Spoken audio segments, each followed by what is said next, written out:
Everyone says gaining muscle is simple. Lift heavy, eat more, sleep well, stay consistent, and that's it.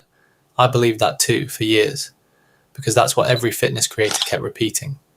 So I did exactly what they said. I trained harder. I ate until I felt sick. I bought protein powder, creatine, mass gainers, expensive workout plans. I never skipped Monday, never skipped leg day, never skipped chest day. And yet, I looked exactly the same. Every morning I'd look in the mirror hoping something had changed. Maybe my shoulders looked bigger. Maybe my arms had grown. Maybe nothing. Then I'd open Instagram. Some guy who started 6 months ago already looked twice my size. Another one claimed he gained 12 kilos in 90 days. Another said, just eating a calorie surplus. So naturally, I blamed myself. Maybe I wasn't disciplined enough. Maybe my genetics were terrible. Maybe I was one of those people who just couldn't build muscle. And honestly, that thought is terrifying. Because if genetics decide everything, then why even keep trying? But then something happened. I came across a study that completely changed how I thought about muscle growth. Not because it revealed a magic exercise, not because it recommended a miracle supplement, because it exposed something much more uncomfortable. The problem wasn't my workout. It was what I expected my workout to do. I'd spent years asking, why aren't my muscles growing? When I should have been asking, have I actually given them a reason to grow? Muscles don't grow because you worked hard. They grow because they have no other choice. That sentence completely changed the way I trained. For years I believed effort was enough. If I left the gym exhausted, if I was sore the next day, if I could barely lift my arms, then surely I was growing muscle, right? Not necessarily. Because your muscles don't understand motivation. They don't care how determined you are. They only respond to one question. Was this enough of a challenge that I need to adapt? Think about it like this. Imagine you carry a backpack that weighs 10 kilograms every single day.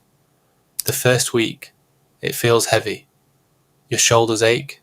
Your back gets tired. But after a month, you barely notice it.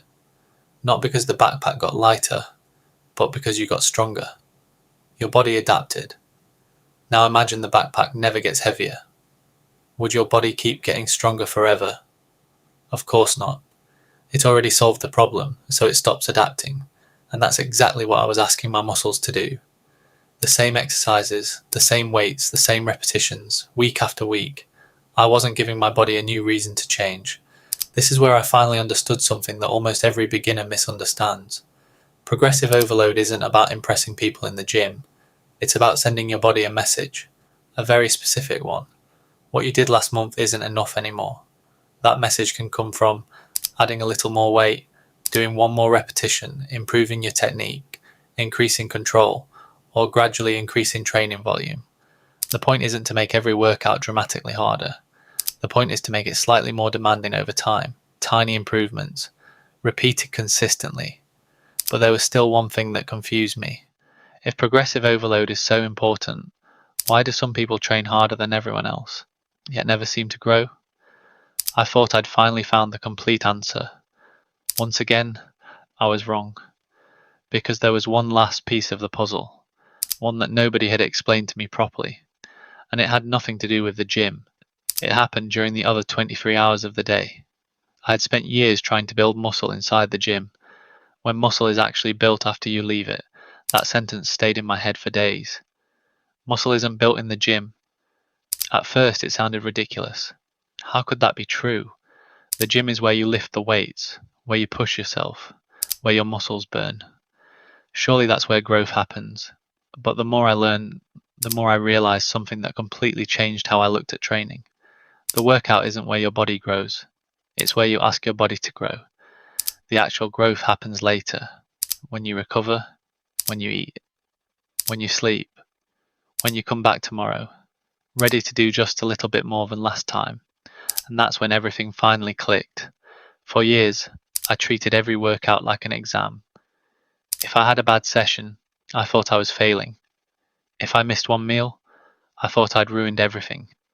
If the scale didn't move for a week, I assumed nothing was happening. But muscle doesn't work like that. Your body doesn't reward perfection. It rewards consistency. Not one perfect workout, 100 good ones. not one huge meal. Months of eating enough, not one incredible week. Years of showing up. The hardest part wasn't learning how to build muscle, it was accepting how slowly it happens.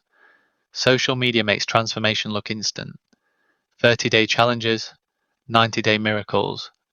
Perfect before and after photos. What you don't see are the months where almost nothing seemed to change.